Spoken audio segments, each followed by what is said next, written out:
Boa noite. Como eu havia falado com vocês nas minhas redes sociais, hoje eu vou abordar o tema sobre o que eu tenho falado todos os dias, já tem quase 3 dias, sobre Setembro Amarelo, que aborda o tema relacionado à prevenção ao suicídio e, consequentemente, falamos sobre depressão, transtornos de ansiedade e alguns transtornos que, infelizmente, nos dias de hoje, têm atingido uma população muito grande. E por falar nisso, hoje nós tivemos vários empecilhos. Eu já havia conversado com a Sabrina, que está aqui hoje, e ela hoje no trabalho machucou a mão, levou 4 pontos. Eu tava com uma ansiedade porque é a primeira vez também que eu vou fazer uma entrevista para abordar um tema tão delicado, e o nosso objetivo é alcançar o máximo possível de pessoas que escutem o testemunho dela, que escutem o que ela passou e que você possa compartilhar esse vídeo com pessoas que você acha que de alguma forma vai ajudar. E eu não poderia falar também, deixar de falar sobre o Centro de Valorização à Vida, que é o número 188. Tem pessoas disponíveis 24 horas para te ouvir, porque a partir do momento que a gente fala sobre o assunto, a dor que nos cerca se torna menor, e falar sobre traz cura, traz direcionamento, vai te trazer orientação sobre o que você está passando. E por falar sobre orientação e direcionamento, eu quero agradecer a Sabrina. Eu sei que tá complicado, hoje o dia foi difícil. Foi. A gente quase não conseguiu estarmos aqui, mas a gente conseguiu. Para você ter uma ideia, estamos gravando o vídeo pela segunda vez. Eu não sei quantas vezes vamos gravar, mas não há barreiras, como ela falou. E eu vou fazer algumas perguntas para ela, e eu quero que seja bem, bem leve. Não de uma forma que a gente edite, e a gente quer fazer com que você compreenda o que nós vamos falar. Eu vou deixar ela se apresentar, falar o nome dela, a idade dela, e a gente começa a conversar, bater um papo, na verdade, sobre o assunto. Meu nome é Sabrina Matos, eu tenho 25 anos. E ela é minha vizinha há muito tempo, né, praticamente da família. A conheço ela desde muito pequenininha, né? E ela passou um processo complicado que eu quero que ela fale sobre o assunto. E eu sei que isso vai trazer luz e esperança para algumas pessoas. Sabrina, qual foi o momento que você despertou e você disse: tenho que parar, eu preciso procurar ajuda, eu preciso ver o que está acontecendo comigo? Foi quando meus pais não estavam mais aqui, eu estava morando com meu irmão. E sabe como é, né? Mãe é mãe, né? Pai é pai. Você quer sempre estar perto da sua mãe e seu pai. E aí eu me vi sozinha.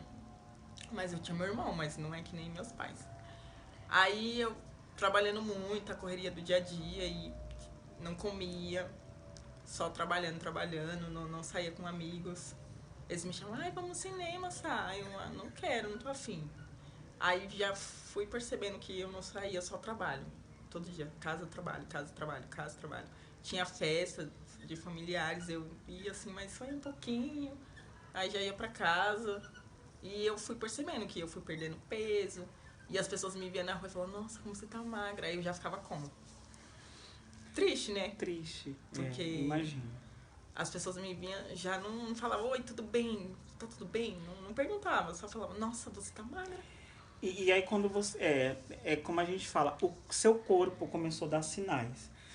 E você já é magra, você chegou a pesar quantos quilos? Eu cheguei a pesar 40 quilos. 40 quilos. Que é muito magra. E ela não é baixa, tá, pessoal? Imagine 40 quilos muito magra. E até então você não reconhecia que existia um problema aí? Não. Nem... Quem viu assim foi minha cunhada. Ela falava, Sabrina, você não acha que você tem que ir no médico? Aí eu falava, eu vou, mas passava despercebido, sabe? Mas ela percebia sempre. Ela sempre comentava comigo, aí eu sempre falava, não, eu vou, mas deixava passar batido. Aí teve uma vez que meio que eu percebi, nossa, eu olhei no espelho assim, né? Aí eu tenho que procurar ajuda. Aí eu pedi ajuda pra ela, eu comentei com ela, eu acho que eu tô precisando de ajuda porque eu tô muito magra. E eu tô sentindo umas coisas que não deveria sentir, uns pensamentos ruins que eu nunca tive.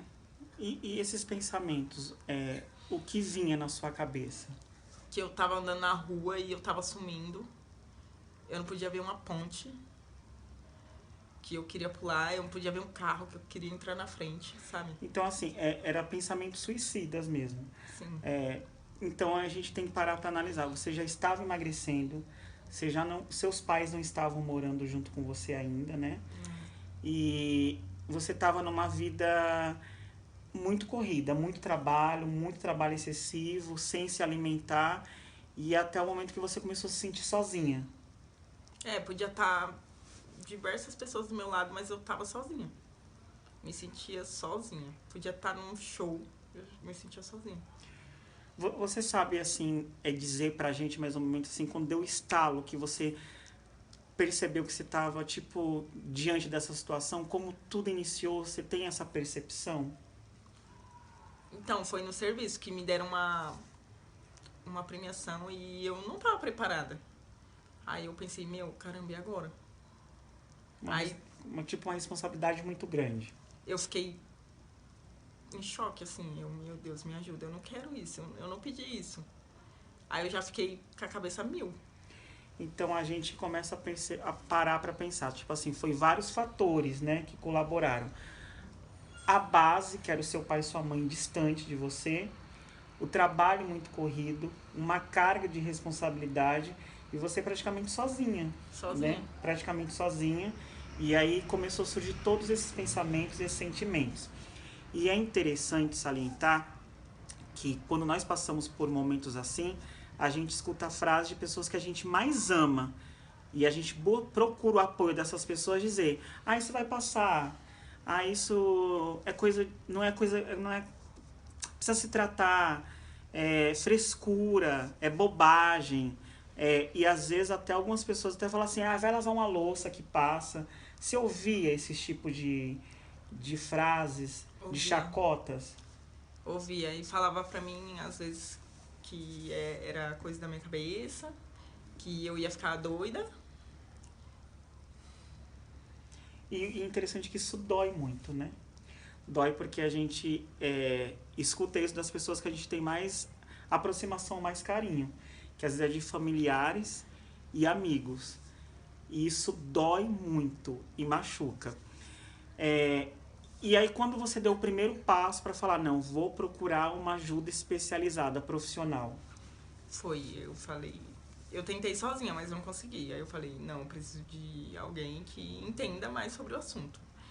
E aí eu fui atrás, eu pesquisei e eu fui atrás. Eu não dormia, eu fiquei quase 6 meses sem dormir.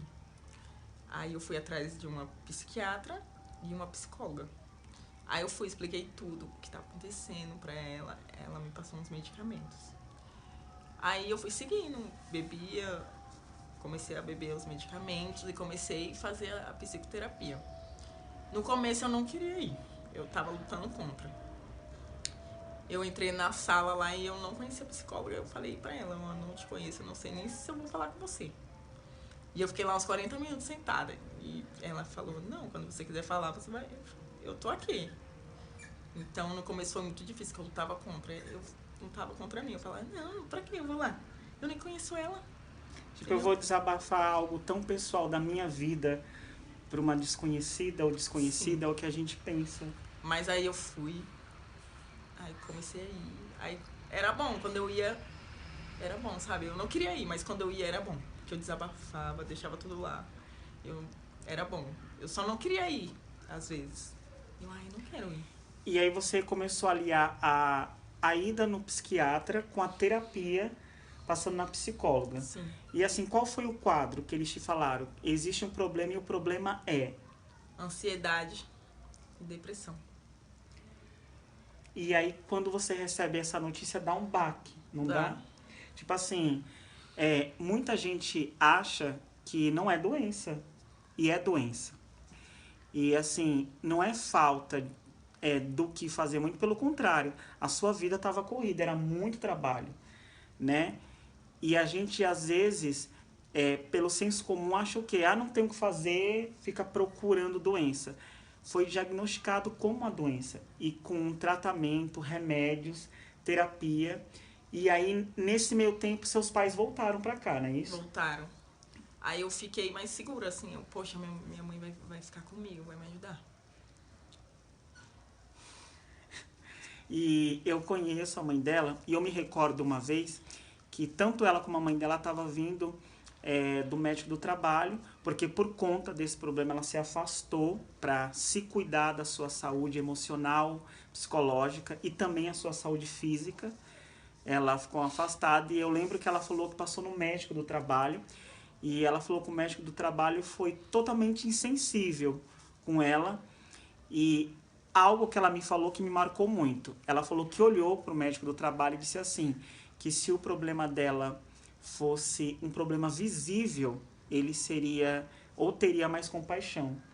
Porque muitas das vezes, por o problema não ser visível, por ser um problema emocional, ou um problema relacionado à depressão, as pessoas tentam banalizar a dor, né? E por dentro, a pessoa que sofre de depressão, de ansiedade, sabe que a dor é tão grande como uma doença que é visível. E eu lembro que você me falou isso, e isso ficou muito marcado em mim. E nós nos encontramos na rua, e ela falou isso para mim chorando. E eu abracei, e a gente começou a conversar sobre o assunto. E o apoio da sua família foi fundamental nesse processo, né? Foi, principalmente da minha mãe. Gente, não é fácil. Ela tá aqui contando pra gente. E talvez você esteja passando por isso, como a Sabrina passou.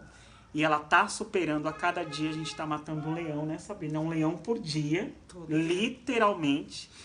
E a mãe dela apoiou ela em todos os sentidos. A mãe dela acompanhava ela na sessão de terapia. A mãe dela foi atrás para levar ela até o psiquiatra.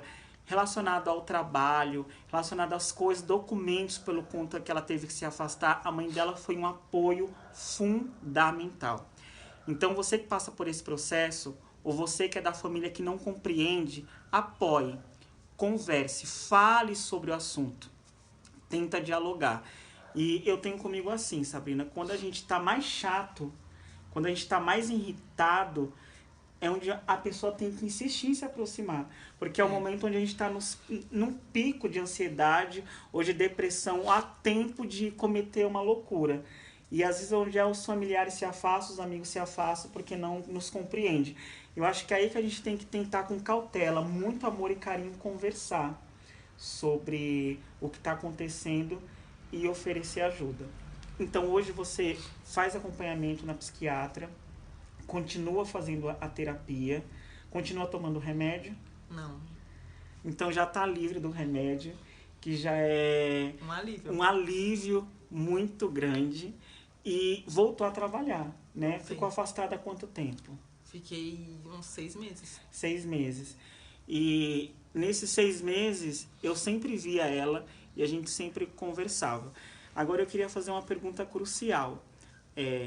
Bill, eu chamo ela de Bill, que é um apelido carinhoso, gente.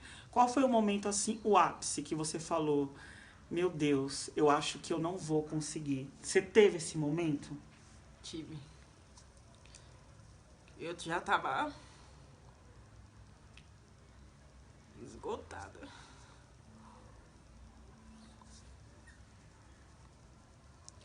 Aí eu não era daquele jeito que eu tava naquele momento. E eu fiz coisas que nem minha mãe sabe. Aí era tipo uma válvula de escape pra mim, no momento que eu tava... É isso que eu quero que você entenda. A gente não quer acabar com a nossa vida. A gente não quer magoar as pessoas que nos amam. A gente quer acabar com a dor que a gente sente. E a gente tenta uma fuga desesperadora. E eu fiz coisas impuras. Eu cheguei a usar droga. para tentar minimizar essa dor. Usei droga. Eu nunca precisei disso, mas eu fui atrás. Ninguém me ofereceu, toma, Sabrina. Não, eu fui atrás e eu cheguei a usar droga. Mas aquilo ali passava, sabe? Tipo, eu ficava depois da mesma coisa que eu tava, depressiva, desmotivada. Não adiantava. Não. Ou seja, era um alívio momentâneo, mas o problema continuava lá. Continuava. Uma outra pergunta que todo mundo questiona, e eu quero abordar sobre isso também, é que todo mundo assim, correlaciona depressão, ansiedade e a nossa relação com Deus. Como é a sua relação com Deus hoje? Ajudou no processo? Ajudou. Antes eu falava, Deus, você não tá me vendo, não. Eu tô aqui, ó, você não olha pra mim. Sabe, eu ficava brigando com ele, mano. Eu sou dessa pessoa que eu tenho que sentir, eu acredito só vendo. Você tem que sentir. Sentir. Algo tem que mover em você. E eu falava com ele, Deus, nada. Deus, nada. Deus, nada. Você não me vê, eu tô aqui, eu converso com você, você não me escuta. Não me responde. Não me responde. E eu ficava brava com ele, e brigava com ele feio. E teve um dia que eu tava em casa e minha amiga sempre me mandava mensagem. Sempre que eu tava assim, ó, aí chegava a mensagem, acho que era Deus. Óbvio que era Deus, né? Mandava mensagem pra mim, ela, oi, Sá, tudo bem, tudo bem? Aí eu falava que não, e pedia oração. Me coloca em oração. Aí ela, não, tudo bem. Aí teve um dia, eu lembro até hoje, acho que foi em fevereiro, acho que foi dia 12, não lembro muito bem, mas foi em fevereiro. E eu falei, mandei mensagem pra ela, que hora é o culto, tal? Aí ela falou, você vai? Eu vou. Aí eu falei, mãe, eu vou na igreja, tá? Ela, você quer que a mãe vai com você? Eu, não, eu vou sozinha. Aí eu fui, tomei banho. Aí entrei lá na igreja, sentei lá no fundo. Tipo assim, não quero que ninguém me veja. Tipo, não quero que ninguém me veja, vou sentar aqui no fundo. Nada a ver, mas enfim, eu fiz isso. E aí eu sentei lá, aí o pastor começou a pregar a palavra, e ele pregou sobre Paulo, e tocou muito em mim. E ele pregou que Paulo perseguia os cristãos. E aí ele falou que quem tá aqui... Aí ele falou assim que Paulo queria matar Jesus, alguma coisa assim, né? Perseguir os cristãos, é verdade. Aí ele escutou uma voz assim, quem és tu? Aí ele, sou eu, Senhor. Tu crê em mim agora? Quando ele falou isso, parou tudo. Tipo assim, tava respondendo suas indagações, tipo assim, sou eu. Sou eu, Senhor. E ele falou assim, Paulo, agora você crê em mim? Aí eu, mano, isso aqui é pra mim. Aí eu comecei a chorar. E aí o pastor falou, você que está aqui, você que aceita Jesus como seu suficiente salvador, você crê nisso? Aí eu falei assim, eu creio. Senhor,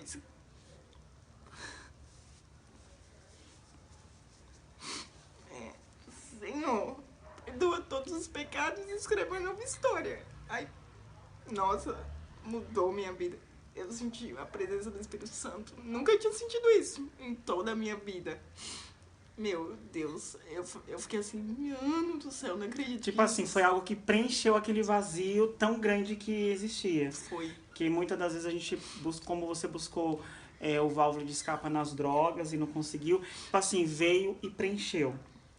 E hoje eu vejo que eu tive que passar por tudo isso pra saber. Foi um aprendizado, sabe? Deus me colocou no fundo do poço, foi ele sabia. Ele tava comigo lá. Ele tava comigo em todos os momentos. Mas ele me fez passar por isso pra mim poder enxergar, sabe? Que a vida sem ele não é nada. E só um detalhe, gente, que é muito importante. Você vê que a nossa fé, ela ajuda no processo, né? Mas só que não foi por conta disso que ela abandonou o tratamento, que ela abandonou a terapia, ela continua fazendo. Mas a fé, ela é muito importante no processo, né? O apoio da família, a fé que ela tem em Deus, né? O tratamento que ela está dando sequência hoje faz ela conseguir matar um leão por dia, né? Eu falo isso, é um leão todo dia. E eu só tenho a agradecer, né? Você tá aqui conversando comigo, né? Foi difícil, né? Foi difícil, eu sei que não é fácil. E tanto o meu desejo como o desejo da Sabrina é que esse vídeo alcance o máximo de pessoas possíveis e a gente dizer que a depressão, ela pode ser vencida. Sim. A ansiedade pode ser vencida, né? E tem jeito. Então, assim, converse sobre o assunto. Procure a sua mãe, o seu pai, procure amigos. E o suicídio nunca é a solução, né? Nunca. Nunca é a solução. Eu quero agradecer, tá bom? Muito obrigado. E eu quero finalizar com uma palavra: a esperança. Deus né? nunca erra. A esperança, tá bom? Um beijo. Tchau, gente.